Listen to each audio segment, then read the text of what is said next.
Silence and solitude. Lily Tyson Head needs a bit of both right now, as she reflects on the trauma of her family's past, while leaning on faith in the future. Things have changed. Things have gotten better, but still to get a whole lot better. All week, celebrations across the country hitting a fever pitch as the new COVID-19 vaccine begins to arrive. This long-awaited moment providing hope for so many amidst the pandemic. A study by the Kaiser Family Foundation found 71% of Americans say they definitely or probably will get the COVID-19 vaccine. But Black Americans are far more hesitant. 35% say they probably or definitely will not get the vaccine. So I want to know how much of the people who are doing the trials of the vaccine are African American. I'm still on the fence about the actual vaccine. In the African American community, we never really received anything that's going to be beneficial for us in the beginning. That distrust is well earned. Lily's father was an unwitting player in one of the darkest chapters of our nation's history. My father was Freddie Lee Tyson. My father is our hero.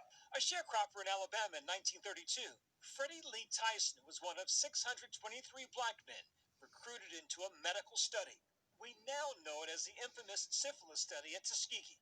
Freddie thought it was a program to provide free health care. He had no idea that the doctor's only interest was to study the infection he had been born with. They did not tell them they had syphilis. And the only thing they told them they had bad blood, and they were treating the bad blood. But they were not. They were lying to the people. The study was run by the U.S. Public Health Service, white doctors hoping to chart the natural progression of syphilis in black men. What did your father think he was participating in? I would say that they were looking to better their health and to better their conditions. He did not know that he was in a study. He did not know. The government went to extremes to keep it that way. Even when penicillin became a safe and reliable cure, the study doctors actively prevented the men from getting it, circulating secret lists asking health providers not to treat them. When some of the men were drafted into World War II, the researchers had them rejected from the Army, so their syphilis would not be treated.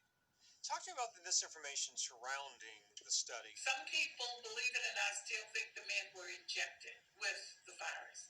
They were not. The truth about the study didn't surface until 4 decades later in 1972, when a whistleblower outed the experiment. When the CDC first called him, he was quite upset. He was angry, and I also saw some shame. Shame? Say more. Shame because he had been deceived. Now you have to understand, my father was a proud man, and he was honest. And our government treated him like a lab animal. Right. These men deserved better. Their dignity was taken away from them. The basic human needs of a person was stripped of them. The syphilis study reinforced a painful reminder of the racism stitched in the very fabric of the medical system. As far as the mistrust, I think it comes from the way that we have been treated over 400 years.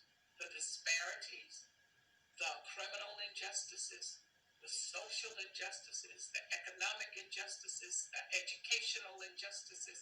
Lily's daughter, Carmen Head Thornton, went into healthcare to change the system. This river of mistrust with healthcare workers being on one side and those who are needing care and needing vaccines on the other. We need more people on the healthcare worker side. That river of mistrust is at the very heart of the mission at Meharry Clinic in Nashville, Tennessee. When we recognized that the pandemic was devastating people of color, we just felt compelled as an organization that we had to be involved and do something. Dr. James Hilton is the president of Meharry Medical College, founded in 1876, first medical school for African Americans in the South. The impact that we've had on the health of minority populations in this country is very significant. Right now, the college and its clinic are moving to center stage in the battle against COVID-19. Meharry is working with Novavax on phase 3 of its new vaccine trial. The challenge, recruiting Black, Latinx, and other minority groups to participate. Good morning. Their secret weapon, the doctors themselves. Dr. Vladimir Berto and Dr. Rajbir Singh are running the COVID investigation here. What do you know about the vaccine? little to nothing.